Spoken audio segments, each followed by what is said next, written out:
آج کا ہمارا ٹاپک ہے قربانی، کیونکہ قربانی کا مہینہ قریب ہے اور ہم دیکھیں گے کہ قربانی کیوں کی جاتی ہے اور قربانی کس لیے کی جاتی ہے۔ قربانی کرنے کا مقصد کیا ہے، قربانی کس پر واجب ہوتی ہے، کس کو قربانی کرنا چاہیے اور کس کو قربانی نہیں کرنا چاہیے۔ کیا زندگی میں ایک بار قربانی کرنا چاہیے یا ہر سال قربانی کرنا چاہیے؟ قربانی یہ اسلام کے اندر بہت ہی اچھا ایک طریقہ ہے۔ یہ غنی پر واجب ہے، یعنی مالدار پر قربانی کرنا واجب ہے۔ جو مالدار ہیں، جو غنی ہیں، ان کے لیے قربانی کا مہینہ آتا ہے، قربانی کے دن آتے ہیں، تو ان کو چاہیے کہ وہ اپنی طرف سے اگر ہو سکے تو اپنے بچوں کی طرف سے، اپنے ماں باپ کی طرف سے، اپنے اجداد کی طرف سے جس قدر اللہ نے نوازا ہے وہ قربانی کرے۔ لیکن قربانی اس پر واجب ہے جو مالک نصاب پر پہنچ چکا ہو۔ مالک نصاب وہ شخص ہے جس کے پاس 7.5 تولہ سونا ہو یا 52.5 تولہ چاندی یا اس کی قیمت ہو، یا اتنا مال تجارت ہو جو حاجت اصلیہ کے علاوہ ہے، تو اس بندے پر قربانی کرنا واجب ہے، وہ اپنی طرف سے قربانی کرے۔ اور اگر اللہ نے اسے زیادہ دولت سے نوازا ہے، اللہ تعالیٰ نے اسے خوب مال اور دولت عطا فرمایا، تو وہ اپنے والدین کی طرف سے بھی قربانی کر دے۔ اگر والدین انتقال کر چکے ہیں تو ان کے لیے قربانی وہ کر سکتا ہے، لیکن جو انتقال کر کے جا چکے ہیں ان پہ قربانی واجب تو نہیں ہے اب۔ لیکن جب قربانی آپ کریں گے اپنے والدین، اپنے مرحومین کے نام سے، تو ان کو اس قربانی کرنے کا جو ثواب ہے وہ اللہ رب العزت عطا فرمائے گا۔ اب رہی بات یہ، کیا سال میں ایک مرتبہ ہی قربانی کی جاتی ہے؟ کیا ہر سال قربانی بندے کو کرنا چاہیے؟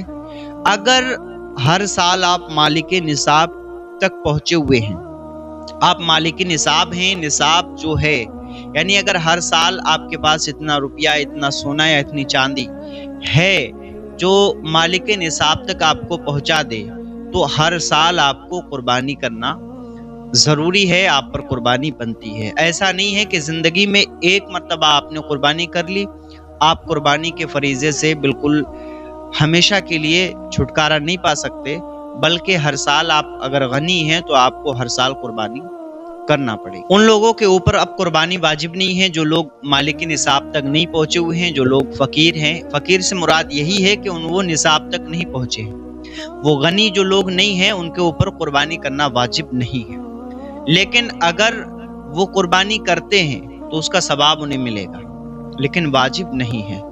آخر یہ قربانی کیوں ہوتی ہے؟ یہ قربانی کرتے کیوں ہیں؟ اسلام کے اندر یہ قربانی کس لیے رکھی گئی ہے؟ صحابہ اکرام نے آقا علیہ السلام کی بارگاہ میں قربانی کے حوالے سے پوچھا، عرض کیا رسول اللہ، یہ قربانی کیا ہے؟ آقا ارشاد فرماتے ہیں، سنتی ابیکم یا ابراہیم، یہ تمہارے باپ حضرت ابراہیم علیہ السلام کی سنت ہے۔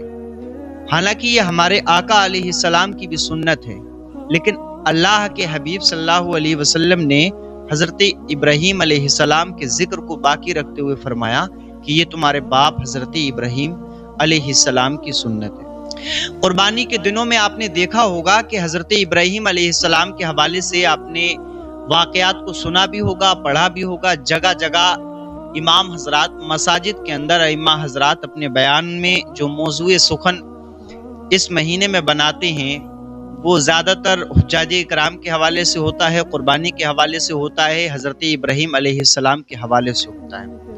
لیکن ہم نے یہ نہیں دیکھا، کبھی غور نہیں کیا، کبھی اس بات پر ہماری نظر نہیں گئی کہ آخر حضرت ابراہیم علیہ السلام نے قربانی کی کیوں؟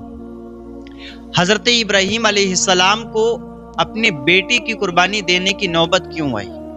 حضرت ابراہیم علیہ السلام نے اس قدر امتحانات، اللہ کی محبت اور اس کی رضا حاصل کرنے کے لیے امتحان کو دیا، اور ان امتحانات میں وہ جو ہے ثابت قدم رہے۔ آپ دیکھیں کہ حضرت ابراہیم علیہ السلام جس دور میں پیدا ہوئے، جو دور آپ نے دیکھا، وہ ایک ظالم بادشاہ کا دور تھا۔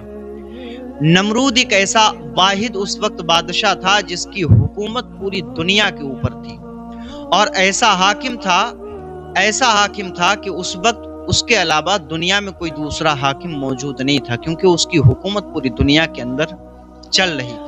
حضرت ابراہیم خلیل اللہ کا امتحان دیکھیں کہ آپ جیسے ہی بڑے ہوتے ہیں، آپ تبلیغ کا سلسلہ اپنے گھر سے شروع کرتے ہیں، کیونکہ آپ کے گھر کے اندر جو آپ کے چچا وغیرہ تھے، ان کا کام بت پرستی کا تھا، یہ بتوں کو بناتے تھے، ان کی تجارت کرتے تھے، ان کو فروخت کرتے تھے، ان کو بیچا کرتے تھے۔ چونکہ یہ آپ کا پشتینی کام تھا، آپ کے چچا نے آپ کو اس پہ زور دلایا اور کہا کہ آپ جو ہے ہمارے ساتھ اب اس کام کے لیے چلیے۔ حضرت ابراہیم خلیل اللہ نے پہلے تو منع کیا، زیادہ اصرار کرنے پر آپ گئے تو، لیکن حضرت ابراہیم علیہ السلام نے جو بت پرستی لوگ کر رہے تھے، جو اس کی تجارت کر رہے تھے، تو ان لوگوں کو سمجھانے کا ایک نیا طریقہ اپنایا۔ وہ بت جو بازار میں بیچے جا رہے تھے، ان بتوں کو حضرت ابراہیم علیہ السلام گندے پانی میں ڈبکیاں لگاتے اور پھر نکالا کرتے تھے، ڈبکی لگاتے اور نکال لیا کرتے تھے، اور آواز دیا کرتے تھے، ہے کوئی جو اس کو خریدے، یہ اپنے آپ کو بچا نہیں سکتا، یہ اپنی مدد نہیں کر سکتا، یہ نہ بول سکتا ہے نہ کھا سکتا ہے، اگر آپ کو خریدنا ہے تو خرید لو، یہ نفع اور نقصان کچھ پہنچا نہیں سکتا۔ اس طریقے سے جب آپ نے یہ آواز لگائی تو آپ کے چچا آزر نے دیکھا کہ یہ معاملہ تو بگڑ جائے گا، تجارت ختم ہو جائے گی۔